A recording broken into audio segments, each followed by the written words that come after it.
고린도전서 15장 1절부터 11절까지 말씀 우리 한 절씩 함께 교독하도록 하겠습니다. 형제들아, 내가 너희에게 전한 복음을 너희에게 알게 하노니 이는 너희가 받은 것이요 또 그 가운데 선 것이라. 너희가 만일 내가 전한 말을 헛되이 믿지 아니하였으면 그로 말미암아 구원을 받으리라. 내가 받은 것을 먼저 너희에게 전하였노니 이는 성경대로 그리스도께서 우리 죄를 위하여 죽으시고 장사 지낸 바 되셨다가 성경대로 사흘 만에 다시 살아나사 게바에게 보이시고 후에 12 제자에게와 그 후 500여 형제에게 일시 보이셨나니 그 중에 지금까지 대다수는 살아있고 어떤 사람은 잠들었으며 그 후에 야고보에게 보이셨으며 그 후에 모든 사도에게와 맨 나중에 만삭되지 못하여 난 자로 보이셨느니라. 나는 사도 중에 가장 작은 자라. 나는 하나님의 교회를 박해하였으므로 사도라 칭함받기를 감당하지 못할 자니라. 그러나 내가 나 된 것은 하나님의 은혜로 된 것이니 내가 되지 아니하니 내가 본 사도보다 더 많이 수고하였으나 내가 한 것이 아니요 오직 나와 함께 하신 하나님의 은혜로다. 함께 읽겠습니다. 그러므로 나나 그들이나 이같이 전파하매 너희도 이같이 믿었느니라. 아멘. 안녕하세요. 안녕하세요. 평안한 한 주 보내셨나요? 날이 점점 무더워지는 것 같습니다. 이제 6월 달도 시작되었는데 이제 곧 여름이 올 것 같습니다. 더워진 날씨 가운데서도 항상 건강에 유의하시면서 하루하루 하나님의 은혜 가운데 또 풍성하게 하나님의 또 사랑을 깊이 체험하며 또 보내시는 또 오늘 하루 되시기를 소망합니다. 오늘 우리가 읽은 본문은 고린도전서 15장 1절부터 11절까지의 본문을 우리 함께 읽었습니다.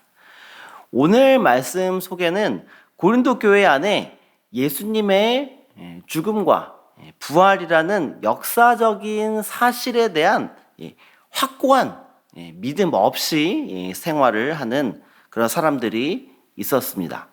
그 사람들에 대해서 사도 바울이 그 사람들이 헛된 신앙생활에 만족하는 것을 염려하면서 복음인 예수님의 죽음 그리고 부활의 진리에 대해서 다시 한번 되새겨 주는 부분입니다.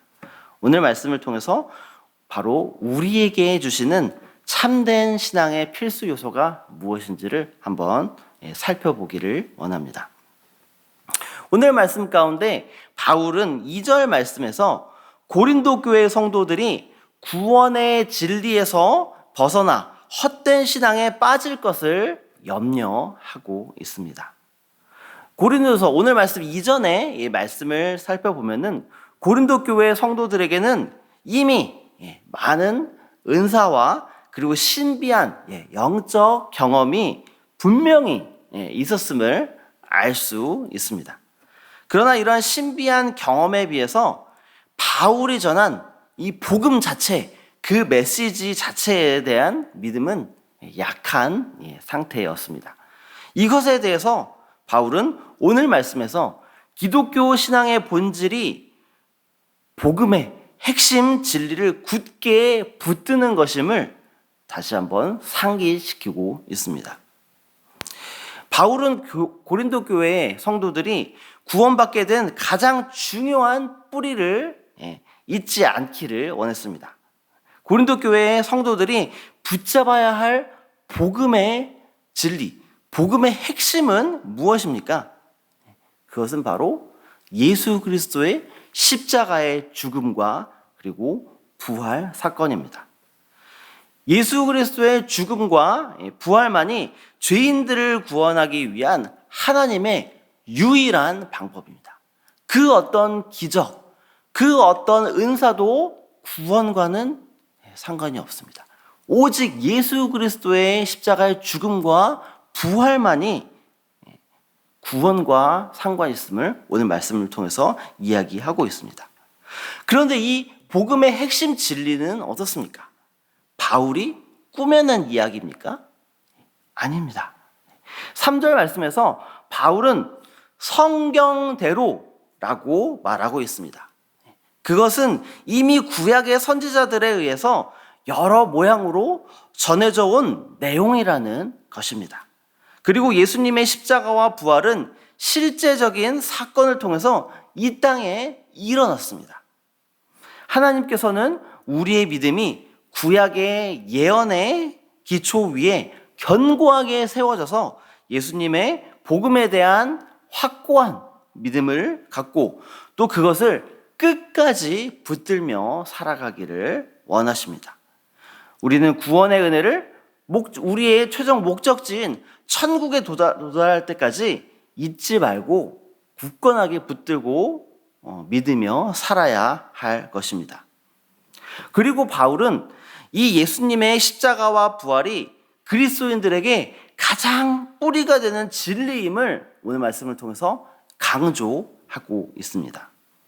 항상 바울이 전하는 메시지에는 십자가와 부활이 빠지지 않습니다. 오늘 본문에도 역시 4절에서 십자가에서 죽으시고 장사하시는 바 되셨다가 사흘 만에 살아나셨다고 이렇게 말하고 있습니다. 이 십자가의 죽음과 부활은 우리가 믿는 복음의 핵심인 것입니다. 그리고 사도 바울은 어디를 가든 이 핵심을 모든 사람들에게 빠짐없이 전했습니다. 복음의 핵심만을 온전히 믿고 살아가는 저와 여러분 되시기를 소망합니다. 그리고 사도 바울은 9절 말씀에서 자신이 이전에 교회를 박해했던 사실, 그런 사람이라는 것을 언급하고 있습니다. 그러면서 자기 자신이 부족하기 때문에 사도로 불릴 자격이 없음에도 불구하고 자신을 구원하신 하나님의 은혜 때문에 누구보다 열심히 증인의 삶을 살았다라고 말하고 있습니다. 복음을 전하는 것이야말로 구원받은 신앙인들이 반드시 지켜야 할 삶의 필수 요소입니다. 왜냐하면 복음 안에는 모든 사람을 구원하는 놀라운 방법, 하나님의 방법이 담겨져 있기 때문입니다. 우리가 다음 세대의 새생명 축제를 진행하는 이유도 마찬가지입니다. 우리가 주일학교만 혹은 또 나중에는 작년 새생명 축제를 통해서 작년들만 하는 것이 아니라 우리가 함께 연합하여 우리가 복음을 증거할 수 있는 장들을 만듦을 통해서 우리가 더 하나님을 전할 수 있는 예수 그리스도의 십자가와 부활을 전할 수 있는 장들을 우리가 계속해서 만들어 가는 것입니다. 그 일들에 동참하시는 저와 여러분들 되시기를 소망합니다. 그리고 바울은 5절 이후의 말씀 속에서 예수님의 부활을 언급하면서 게바와 12제자들 그리고 500명이 넘는 형제 자매가 그 사건을 목격한 증인들이라고 분명히 말하고 있습니다. 그들은 모두 예수님의 부활을 목격한 사람입니다. 그런데 우리가 여기서 주목해야 할 것은 그들이 단순히 사건을 목격한 증인의 역할만을 감당했다는 것이 아닙니다. 그들은 자신이 본 것을 적극적으로 증거하며 다녔습니다.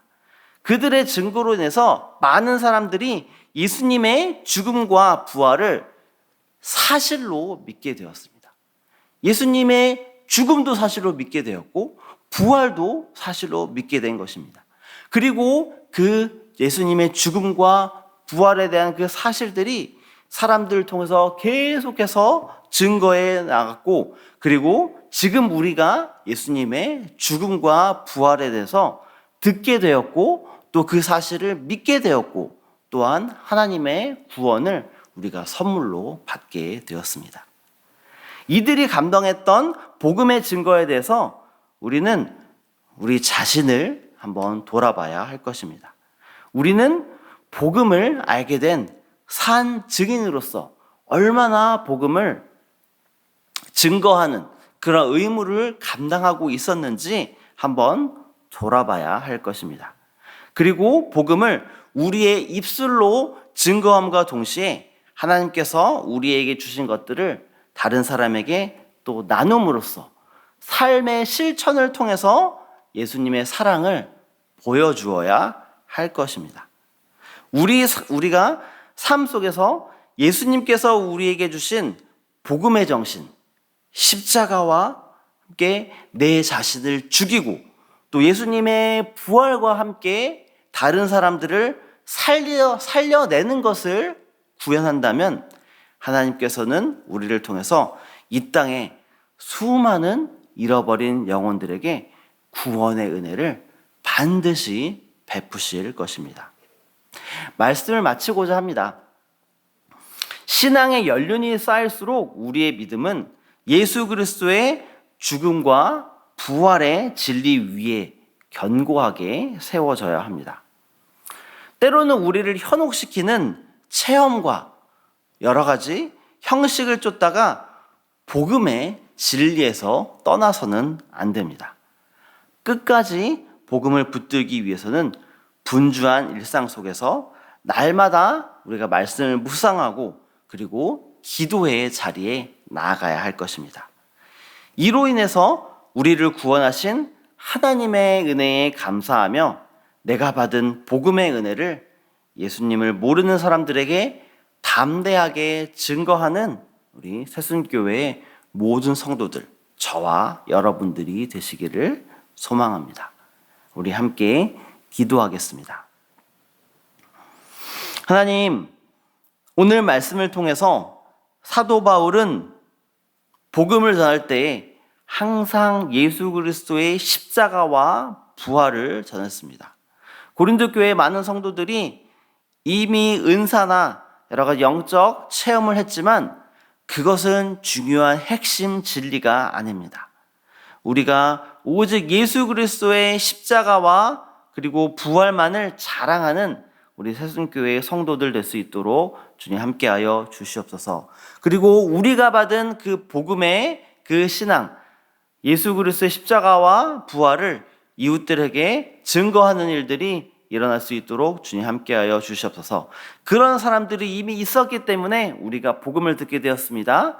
우리가 그 받은 복음들을 또 나누며 특별히 우리가 7월 달에 다음 세대 새생명 축제를 통하여 우리 다음 세대의 어린이들 그리고 청소년들에게 복음을 증거하고 그것을 통하여 예수 그리스도를 우리 다음 세대들이 발견하게 되는 놀라운 일들이 일어날 수 있도록 하나님 이 다음 세대의 새생명 축제를 귀하게 사용하여 주시옵소서. 감사합니다. 이 모든 것들 가운데 함께 하시며 우리와 늘 항상 함께 하시는 예수 그리스도만을 의지하며 살아가는 우리 새순의 성도들 되도록 인도하여 주시옵소서. 예수 그리스도 이름으로 기도합니다. 아멘.